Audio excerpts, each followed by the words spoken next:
Assalamualaikum warahmatullahi wabarakatuh. Alhamdulillah, alhamdulillahi rabbil alamin, ghafir dhanbi ditawli la ilaha illallah wa ilaihil masir. Asyhadu an la ilaha illallah wa asyhadu anna Muhammadan abduhu wa rasuluh la nabiyya ba'dah. Allahumma salli wa sallim wa barik ala nabiyyina wa habibina wa maulana Muhammadin wa ala alihi wa sahbihi ajma'in. Allahumma aftah lana hikmatak wa ansur alaina rahmatak wa anzil alaina bi barakatik wa alimna min ladunka ilman nafi'ah ya dzal jalali wal ikram, amma ba'. Ikhwatal iman, bapak-bapak yang dirahmati Allah subhanahu wa ta'ala, bersyukur pada Allah. Sesungguhnya pada malam hari ini Allah telah memberikan satu kenikmatan kepada kita di antara nikmat-nikmat yang lain. Di antara nikmat adalah punya waktu untuk mau ibadah. Sesungguhnya punya waktu untuk ibadah bagian daripada nikmat. Maka tatkala orang punya waktu untuk ibadah, tuba, maka dia termasuk orang yang beruntung. Sebab banyak di antara saudara kita waktu untuk ibadah. Yang kedua, tak lupa salawat serta salam senantiasa kita sampaikan kepada uswah kita Rasulullah sallallahu alaihi wasallam. Salawat adalah bentuk doa. Ketika mendoakan Rasul, ya Allah berilah keselamatan, kesejahteraan kepada baginda Rasul, maka alaika bidzalik, ribuan penduduk langit mengatakan untukmu juga keselamatan dan kesejahteraan. Salawat juga bagian daripada kecintaan kita kepada Rasulullah sallallahu alaihi wasallam. Dengan cinta, sesuatu yang berat jadi ringan. Karena cinta kepada Rasul, maka apa yang disampaikan oleh Rasul dengan senang hati kita lakukan. Karena dasarnya cinta. Jadi salawat itu juga bentuk cinta. Berikutnya salawat juga merupakan bagian daripada rasa syukur. Sebab bersyukur pada Allah dengan diutusnya Rasul, umat manusia yang tidak mengenal Islam jadi mengenal Islam. Dengan diutusnya Rasulullah sallallahu alaihi wasallam, orang yang tidak kenal syariat, tidak kenal Quran jadi kenal. Maka bersyukur pada Allah dengan diutusnya Rasul. Sirajam muniro, sebagai lentera, hudan sebagai petunjuk bagi kita. Rasulullah sallallahu alaihi wasallam memberikan contoh-contoh sebagai petunjuk, sebagai lentera untuk manusia agar selamat dunia dan akhirat. Maka bersyukur dengan bersolawat kepadanya. Sallu ala Muhammad. Jamaah mata Allah subhanahu wa ta'ala, meneruskan pelajaran kita, yaitu berikutnya tentang berwasiat. Wasiat atau menitip pesan, atau disebut testamen, testamentoir dalam bahasa hukum, atau wasiat. Berwasiat ini adalah sesuatu yang masyru', bahkan wajib dilakukan oleh kita. Berwasiat kepada apa saja? Tentu pada kebaikan. Termasuk khotib, kalau lupa wasiat enggak sah khotibnya, Pak. Khotbahnya enggak sah. Kalau lupa wasiat, usikum wa nafsi bitaqwallah, kan gitu. Khotib berwasiat itu wajib, itu rukun. Kalau khotib tidak membaca wasiat itu, baik dengan bahasa Arab maupun dengan terjemah bahasa Indonesia, maka enggak sah khotbahnya. Kalau khutbahnya nggak sah, sholat Jumatnya nggak sah.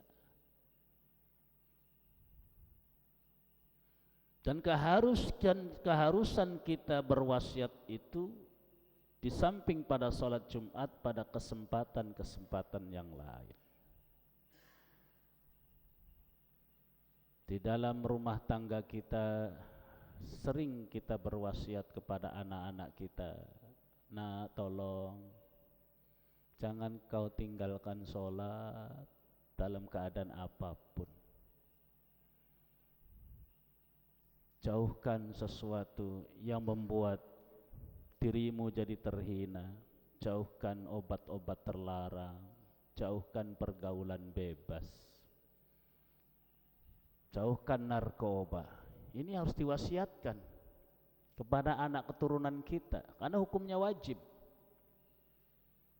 Tinggalkan yang dilarang oleh Allah, lakukan yang diperintahkan oleh Allah. Selalu berwasiat.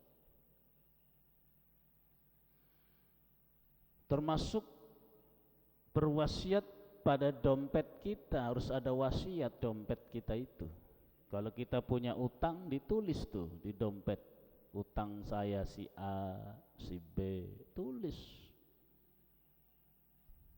Diwasiatkan, ditestamenkan, karena ini sesuatu yang wajib, diharuskan. Agar jangan sampai kita nggak ada umur, anak keturunan kita buka dompet kita nggak ada tulisan apa-apa, tulisan di dompet.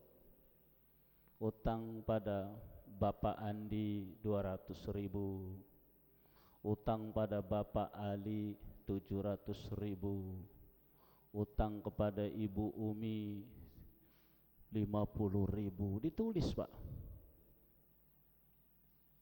Ditestamenkan, kalau nggak sempat ngomong maka ditulis, masukin ke dompet.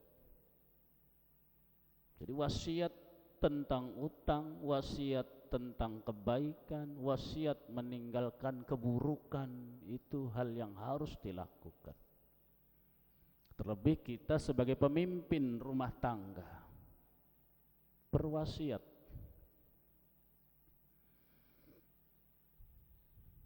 Termasuk utang itu penting, mewasiatkan utang kepada keturunan kita, agar jangan sampai kita nggak ada umur,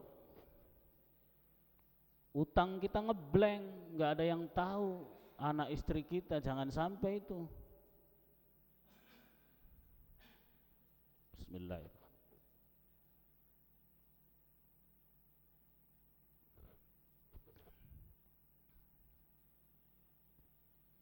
Kita siang malam pergi ke masjid untuk berjamaah, utangnya tidak ditulis.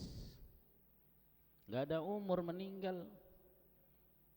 Anak kita nggak tahu, istri nggak tahu, ngomong enggak, nulis. Ini celaka. Kalau nggak sempat ngomong, tulis di dompet tuh utang. Terutama utang yang istri tidak tahu. Kalau istri tahu sih nggak masalah, nggak ditulis nggak apa-apa. Contoh bapak ngambil di bank syariah mana 200 juta, kan istri tanda tangan itu ya. Itu istri tahu. Maksudnya yang istri tidak, bapak ngambil rokok, bapak ngambil gula di warung sama temen, namanya berteman, bermasyarakat, punya utang, ya nggak apa-apa punya utang. Abi Dzar Al-Ghifari, sahabat yang banyak utang, sama banyak utang.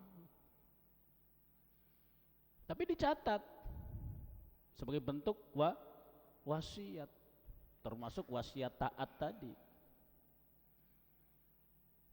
Apalagi angkat anak angkat tuh, hati-hati ini. Rumah tangga nggak punya anak sampai 25 tahun, ditunggu 20 tahun, nggak punya juga. Ya udah, ngadopsi aja. Sebab umur kita udah hampir separuh, udah 30-40 belum punya anak, adopsi. Dan mengadopsi anak yang paling baik itu sebelum umur 2 tahun, khaulain. Atau lebih baik masih dalam kandungan, rumah sakit yang biayain kita. Di atas matre secara hukum positif kita lakukan. Tuh. Keluarnya apa nih? Laki apa perempuan? Ketika keluarnya perempuan, maka kalau ini tidak diwasiatkan kita sebagai orang tua angkat, nggak dapat warisan Pak, kan kasihan. Anak angkat kita nanti akan ngurusin kita, kok nggak dapat warisan? Ya enggak. Malah yang dapat warisan nanti kita meninggal, adik kita, kakak kita, anak yang ngurusin kita malah enggak, karena dia anak angkat. Maka caranya mana biar dia dapat? Bertestamen, berwasiat, diwasiatkan. Ini buat si Ani ini anak saya angkat, rumah ini buat dia, tulis di dompet atau dikumpulin kakak kita, adik kita, sepupu saudara kita. Nih nanti nih saya punya anak angkat nih, ini dapatnya ini nih. Kalau bapak nggak berwasiat nggak dapat Pak anak itu. Ya secara agama memang nggak dapat. Jadi penting. Kita kan fungsinya anak angkat, ngambil adopsi anak biar tua ngurusin kita. Udah ngurusin kita nggak ada, tiba-tiba dia nggak dapat. Kita nggak bertestamen, nggak berwasiat, nggak mau wasiatkan. Toh wasiat juga nggak boleh sepertiga. Nggak boleh juga harta kita dikasih wasiat semua untuk anak angkat, nggak boleh. Minimal 3/4 dari jumlah harta kita. Yang lain buat istri kita yang ditinggalkan, buat kakak, adik kita kalau masih ada. Di testamen. Kemudian bagaimana agar menjaga dia agar tetap tidak batal walaupun anak angkat? Maka mengadopsi yang paling baik, di samping anak angkat harus diwasiatkan, juga harus kalau bisa nih disusuin Pak oleh istri kita, entah laki atau perempuan, disusuin. Walaupun istri kita air susunya keluar hanya masih putih gitu kan, keluar air susunya putih, istri kita putih bening, tidak putih kental, bukan putih yang bening, keluar air bening doang, enggak mengapa. Kalau sudah disusui, maka anak angkat kita yang kalau seandainya perempuan nyentuh tangan kita tidak batal. Kalau seandainya dia laki-laki nyentuh istri kita, dia tidak batal, istri kita tidak batal. Karena apa? Karena firrodo'ah, satu persusuan. Jadi saudara itu ada saudara kandung, ada saudara persusuan. Orang yang disusui, anak yang disusui oleh istri kita nih, anak tetangga contohnya. Jadi saudara keluarga kita itu Pak. Anak tetangga kita susuin nih sebelum umur 2 tahun. 2 tahun, sebelum 2 tahun. Sekedar keluar saja, ngisep. Iya, menjadi syarat agar dia masuk persusuan atau rodo'ah. Kalau sudah nyusu oleh istri kita, maka dia termasuk halal untuk, walaupun dia sudah jadi perawan, sentuhan dengan kita, bapak angkatnya enggak batal. Tuh.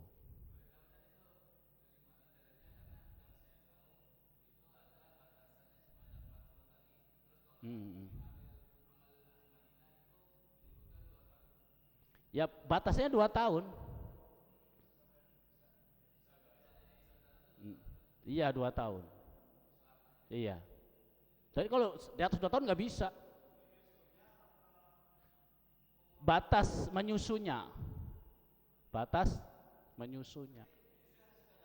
Ya sedapatnya aja, mau ada masih putih kayak mau apa itu, sebagai syarat menggugur agar dia termasuk roto.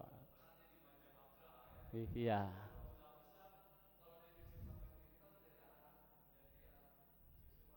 Ya sampai 2 tahun. Ya enggak nyampe 3 tahun, ya udah enggak. Makanya kalau bisa ngadopsi anak di bawah 2 tahun. Kalau bisa masih bayi itu bagus itu. Silakan. Iya. Sebab repot Pak kalau nanti kita enggak jadi prodoah ya. Dipiara dari bayi, enggak disusui, jadi orang lain terus. Orang lain satu rumah dengan kita. Tuh. Maka diupayakan itu. Dan ini penting berwasiat itu ketika kalau sudah rodoah pasti mendapat warisan Pak.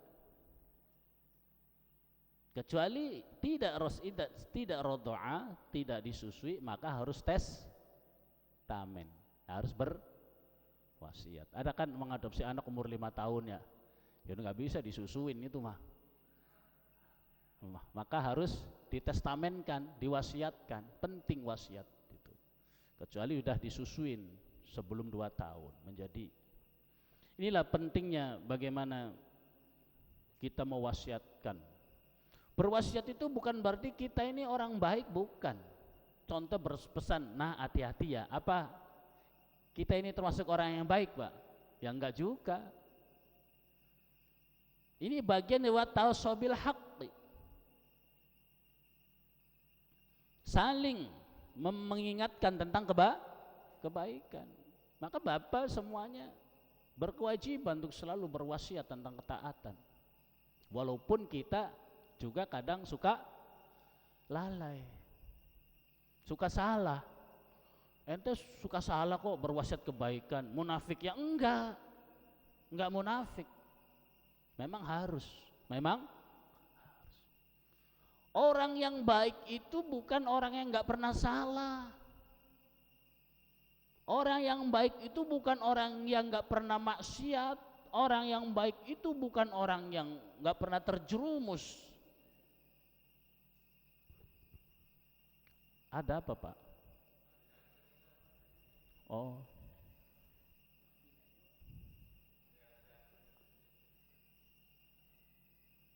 Jadi kalau kita berwasiat kebaikan, jangan nunggu kita jadi orang baik. Ya terus yang kita bisa lakukan apa? Kita hanya dengan nasihat, kasih nasihat. Hati-hati, jangan tinggalin sholat dimanapun kamu berada. Ya seandainya, seandainya dia sholatnya masih bentong. Iya. Sebab orang yang tidak sholat itu sebenarnya dia menyadari kalau meninggalkan sholat itu sesuatu yang buruk. Iya.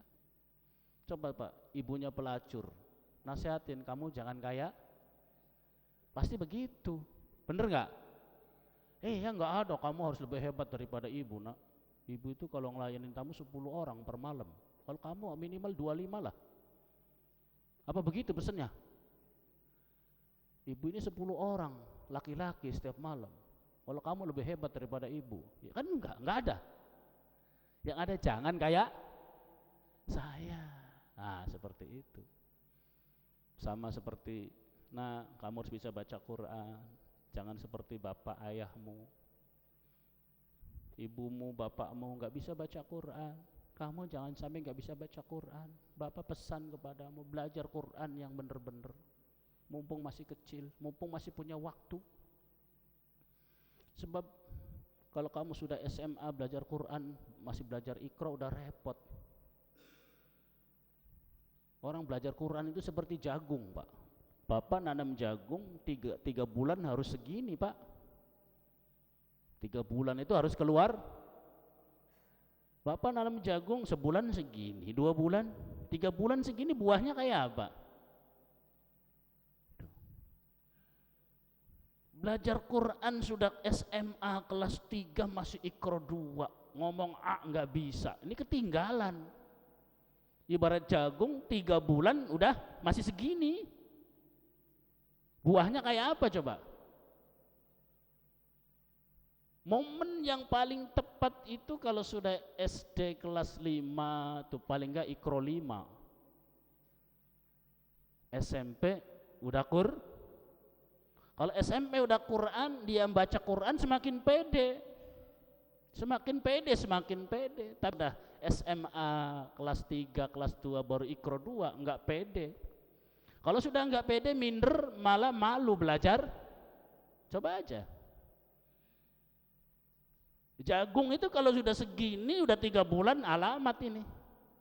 Tingginya segini 3 bulan, buahnya kayak apa? Sementara jagung cuma 3 bulan umurnya, nggak bisa 5 bulan, nggak bisa 4 bulan. Kalau sebulan segini nih, 2 bulan, 3 bulan udah setinggi kita tuh.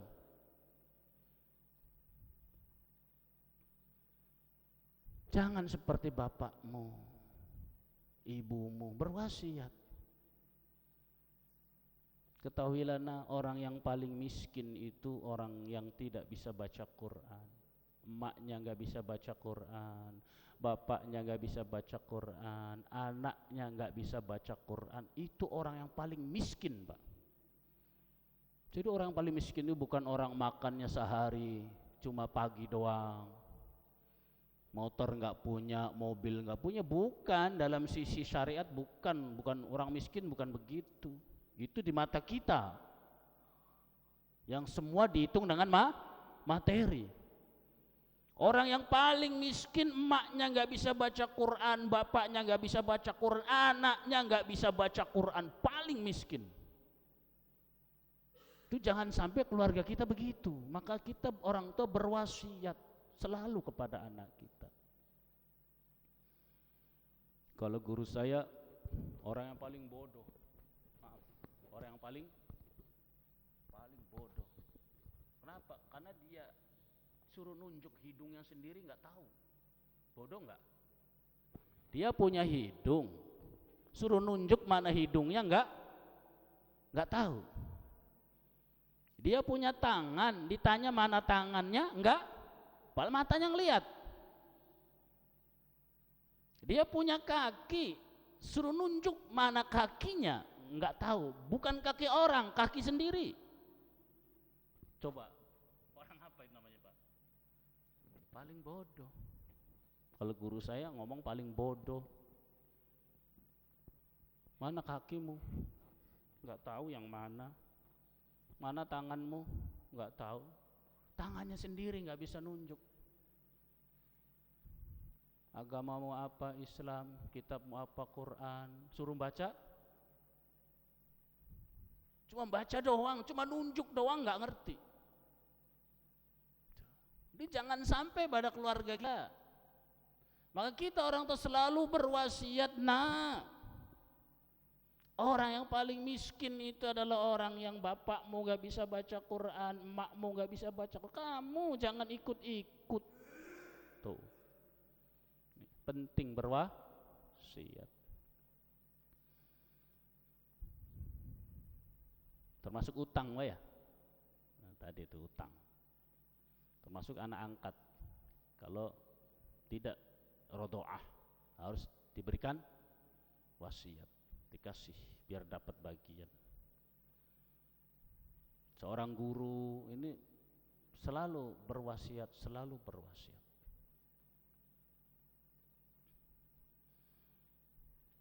Jamaah rahmat Allah Subhanahu wa taala. Suatu ketika Rasulullah sallallahu alaihi wasallam berwasiat kepada para sahabat. Fa'ausina, maka beliau berwasiat kepada kami. Hadis dari An-Najih Irbad bin Sariyah. Qala, Rasul bersabda, usikum, aku wasiatkan kepada kalian. Itu Rasul berwasiat kepada para sahabat.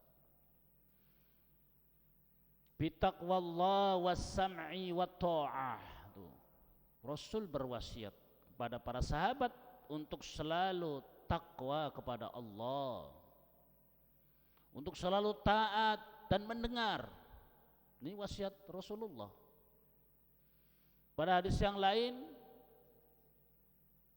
Rasul berwasiat kepada Ibnu Abbas, ya ghulam, inni u'allimuka kalimatin. Tong, aku wasiatkan kepadamu, camkan ini, kata Rasul. U'allimuka kalimatin, aku berpesan, aku mewasiatkan kepadamu, bernasihat kepadamu, bi kalimatin, tentang beberapa hal. Kata Rasul, ihfadillah yaghfadka, jagalah hak Allah, niscaya Allah akan menjagamu. Tuh. Ini Rasul bari naik kuda,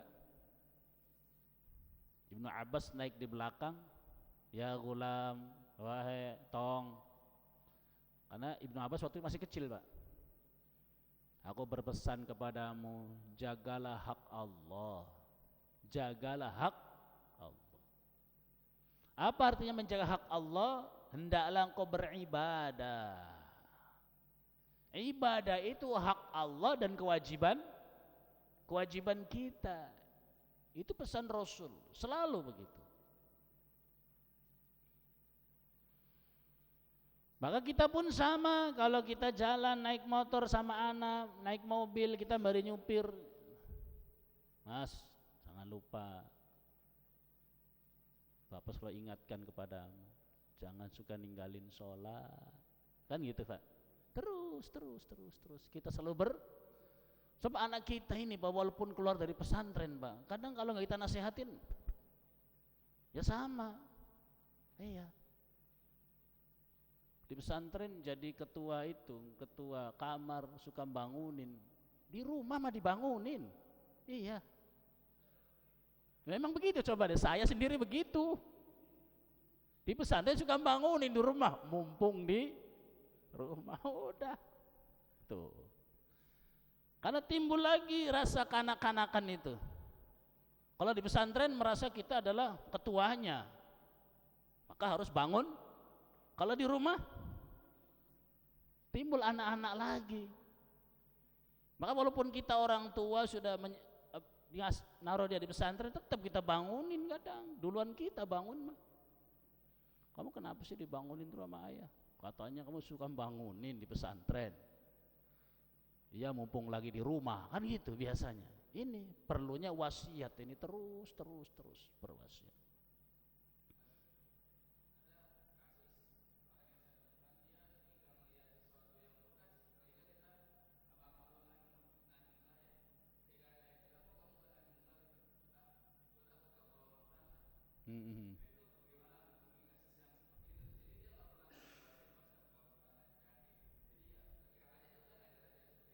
Iya. Ya enggak. Jadi ibaratnya bernasehat itu bukan berarti kitanya orang pinter, orang baik, bukan. Di sana bahasanya itu saling, Pak. Saling itu berarti dua arah. Dua arah. Sehingga dua arah itu bukan berarti yang searah yang lebih baik, enggak. Jangan begitu. Iya. Yaitu ada orang begitu, ya silakan, tapi secara umum tidak boleh. Ketika engkau menemukan kemungkaran, ya falyughayyir biyadi. Rubah dengan tanganmu. Ada jual minuman, ya Pak RT yang punya kekuasaan silakan diskusi. Diskusi, jangan dirobohin. Enak aja dirobohin, diskusi. Dan jangan kita yang maju, lembaganya yaitu RT RW suruh diskusi agar dia ubah dengan kekuasaan. Kalau nggak bisa dengan lisan kita, ya minimal kita dengan lisan. Sebab ketika kita menasihati dengan lisan, kita mampu, kita lakukan, kemudian dia tinggalkan, itu sedekah jariyah yang luar biasa, Pak. Ya, sedekah jariyah. Jangan, kalau bisa Mas, jangan jualan begitu. Di sini banyak anak-anak, di sini lingkungannya baik, jangan dikotori. Saya ini dulu tinggal di Pela-Pela, tahu Pela-Pela? Udah tempatnya orang nggak karuan. Saya pengen di sini kok nemu begini lagi, gimana? Tahu Pela-Pela, Pak? Wah, nggak karuan. Dulu nggak tahu, sekarang. Iya. Saya ini mantan pela-pela, mantan kebun bawang Warakas sono, yang daerahnya keras, orang minum itu biasa, sama orang tahlilan di samping. Kalau minum sih lagi tahlilan. Saya di sini pengen bener, kok masih ketemu begini. Diajak ngomong. Sampean yang didagangkan masih banyak tuh. Ada jamu kuat, ada jamu kuku bima. Masa sih masuk menjual ini juga? Kan gitu. Iya Pak, mohon maaf, nggak jadi jualan tuh dengan cilisan kita. Itu selama dia nggak berjualan kita dapat pahala tuh. Ya, insya Allah. Nanti masuknya ria tuh masuk gitu Ustaz. Ria juga. Kenapa kamu nggak sholat ke masjid? Takut dikatain ria. Ria bener itu. Iya. Kenapa kamu sholat di rumah terus? Enggak, saya takut dikatakan ya ria bener. Tuh, ya kemanilah.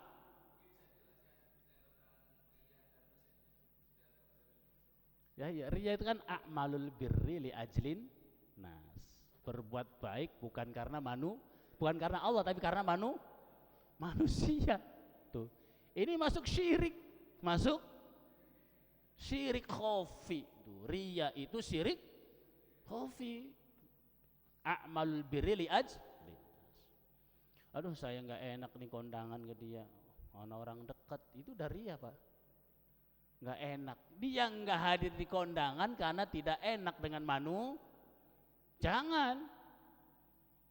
Kenapa nggak hadir? Nggak bisa saya. Kenapa? Ada keperluan yang lebih mendesak. Sudah. Jangan bilang nggak enak. Ini namanya ria. Jadi orang syirik itu bukan harus nyembah patung. Ya.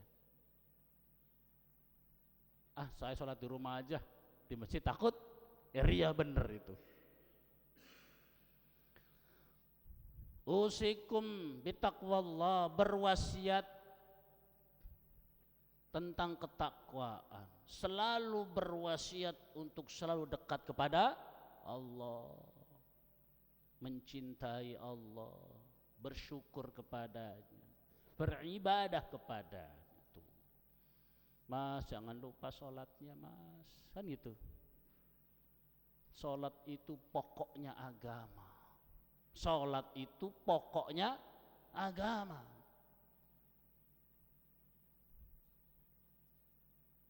Jangan lupa sholat Mas, sholat itu kepalanya agama. Jangan lupa sholat itu tiangnya agama. Jangan lupa sholat itu rem di dalam kehidupan kita. Mobil tanpa rem dipastikan celaka. Sholat itu seperti kulen. Mesin kita ada, mobil ada kulennya ya. Itu sholat. Sholat itu seperti kampas. Sholat itu seperti mandi 5 kali sehari semalam. Hal yabqa an darini syai'an? Lah. Mandi 5 kali apa bersih?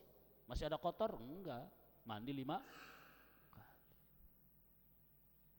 Sholat itu mi'rajul mu'minin.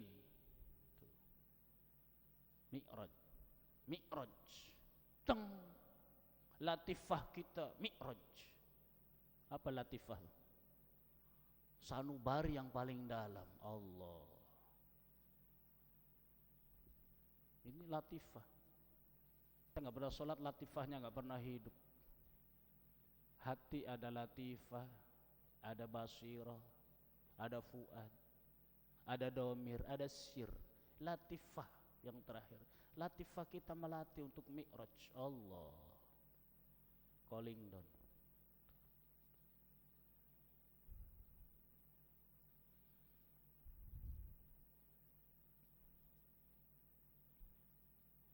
Nah, hendaklah engkau sholat, betapa buruk orang yang meninggalkan sholat, termasuk hayawan yang tidak dimuliakan. Hayawan yang tidak dimuliakan, Pak. Sifat Allah itu ada. Adanya tanpa tempat, tanpa ruang, tanpa arah. Kita ini tidak ada hakikatnya. Kita tidak, yang ada hanya Allah. Jadi kenapa kita ada? Karena diadakan, diciptakan. Kenapa bumi ada? Ya diciptakan. Kenapa langit ada? Diciptakan. Kenapa laut ada? Diciptakan. Kenapa gunung itu ada? Karena diciptakan. Adanya kita ini karena juga diadakan. Maka sesungguhnya kita ini tidak ada. Yang ada hanyalah Allah Subhanahu wa ta'ala.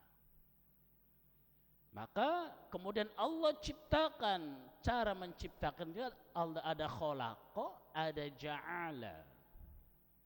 Kalau khalaqa menciptakan itu tanpa campur tangan kita makhluk, namanya khalaqa. Kalau ja'ala menjadikan, menciptakan, ada campur tangan makhluk. Jadikanlah kalian mempunyai hati yang selamat. Tuh. Jadikan kita hati yang selamat. Untuk menjadikan hati yang selamat itu harus ada campur tangan kita, Pak. Jadi kalau ja'ala itu ada campur tangan manusia. Agama menyuruh kita untuk sehat, ada campur tangan kita. Tapi kalau menciptakan tidak ada campur tangan makhluk. Jadi ja'ala dengan khalaqa beda. Kalau khalaqa menciptakan enggak ada campur tangan makhluk. Kalau ja'ala ada. Jadikanlah kalian orang yang kuat. Maka untuk menjadi orang kuat ada campur tangan kita. Bagaimana upaya kita untuk jadi orang yang kuat? Kuat agamanya, harus belajar agama. Kuat ekonomi, harus rajin nabung. Bersih hatinya, harus bisa menguras hati kita. Harus bisa mentahali, membuang kotoran dalam hati kita agar hati kita bersih. Jadikanlah kalian hati-hati yang mutmainnah, hati yang bersih. Jadikanlah itu harus ada campur tangan kita. Kita berusaha membuang kotorannya. Tetapi kalau menciptakan tidak ada campur tangan kita. Dulu kita tidak ada, Allah yang menciptakan bumi, langit dan semua isinya. Setelah diciptakan maka ada dua jenis makhluk. Yang pertama jamad, yang kedua hayy. Jamad itu mati, hayy itu hidup. Hayy yang hidup ada dua. Hayy itu disebut hayawan. Hayawan ada dua. An-natiq wa ghairu natiq. Hayawan ada dua, yang natik, yang berakal. Yang berakal itu disebut manusia atau insan, artinya intim, guyub. Manusia itu, insan itu artinya guyub. Kalau jadi manusia nggak mau guyub, ada yang salah ini. Oh, jadi orang kok nggak mau guyub. Namanya insan, dia harus guyub, intim. Kedudukan insan ini disebut ahsan, terbaik. Jadi kita ini termasuk hayawan, Pak. Tapi hayawan natik, yang berakal. Namanya manusia atau insan, guyub, intim. Bermartabat, berkepribadian. Kedudukannya ahsan, terbaik. Sementara hayawan yang kedua ghairu natik, yang tidak berakal, namanya binatang. Yang tidak berakal namanya binatang. Kedudukannya hasan. Binatang itu kedudukannya hasan, baik. Kalau kita terbaik. Binatang baik, curut baik, cicak baik, sapi baik, kambing baik, pohon, gunung, benda-benda baik. Kita terbaik. Maka ada hewan hayawan yang tidak dimuliakan, ghairu muhtaramin. Di antaranya adalah yang pertama tarikus shalah. Pak, hewan yang tidak dimuliakan itu tarikus, maksudnya manusia. Karena kita itu hewan. Secara struktur itu sama, hewan punya nafsu, punya biologi, makan, buang air, berkeringat, ngantuk, tidur, sama.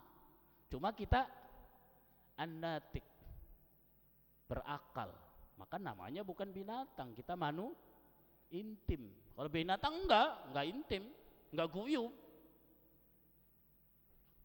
Guyup itu kalau ada maunya doang dan sejenis dia. Kalau kambing aja guyupnya itu ya, nggak mau guyup sama sapi, nggak mau guyup sama ayam. Manusia nggak boleh begitu, karena kita ini insan, intim, guyup, kedudukannya pun ahsan, terbaik. Maka di sana dikatakan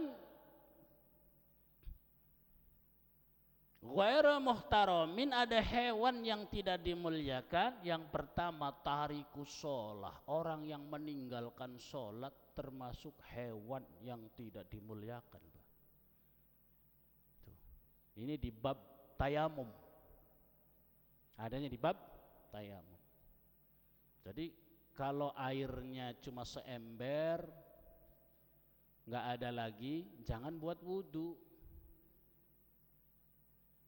Nggak boleh, haram wudunya malah. Masa air seember buat wudu? Udah nggak ada lagi, nggak boleh. Itu ayamnya pada mati, ntar kucingnya pada, burungnya pada, anak kita pada mati, nggak minum, nggak makan, maka nggak boleh.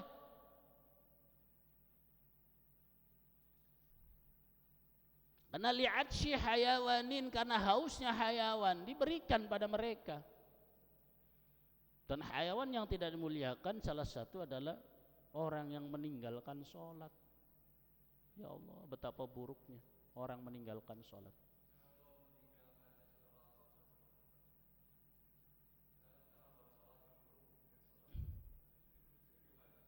Maksudnya ini yang sengaja, kan gitu. Kalau itu kan bisa saja belum ngerti, ya bisa saja belum, ya nggak jadi soal. Bisa, kan orang yang baik bukan orang yang nggak pernah salah. Tapi bagaimana orang yang cepat menyadari kesalahan, itu yang baik. Cepat kembali. Kemudian hewan yang tidak dimuliakan adalah anjing yang galak. Tuh, kalau airnya seember nggak boleh dikasih minum. Anak kita nggak sholat nggak boleh dikasih minum dari air yang cuma seember itu, karena nggak anak nggak sholat nggak boleh dikasih minum. Anjing yang galak nggak boleh dikasih minum. Wal kafirul harbiyu, dan kafir harbi, orang kafir yang mengusik orang-orang yang beriman, namanya harbi. Kalau kafirnya dimi harus, maka wasiatkan, orang yang meninggalkan sholat itu sama kedudukannya dengan hewan yang galak, anjing yang galak, sama dengan kafir harbi. Tuh, wasiatkan kepada anak keturunan kita agar jangan sampai orang yang meninggalkan sholat. Ini penting berwasiat. Habis waktunya. Ya baik, mudah-mudahan kita lanjutkan nanti minggu depan. Masih tentang wasiat. Cukup ya?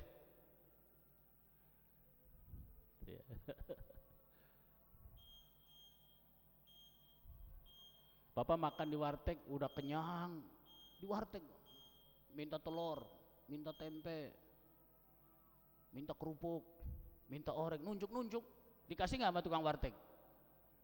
Jadi kasihlah orang dia makan di warteg, kan gitu.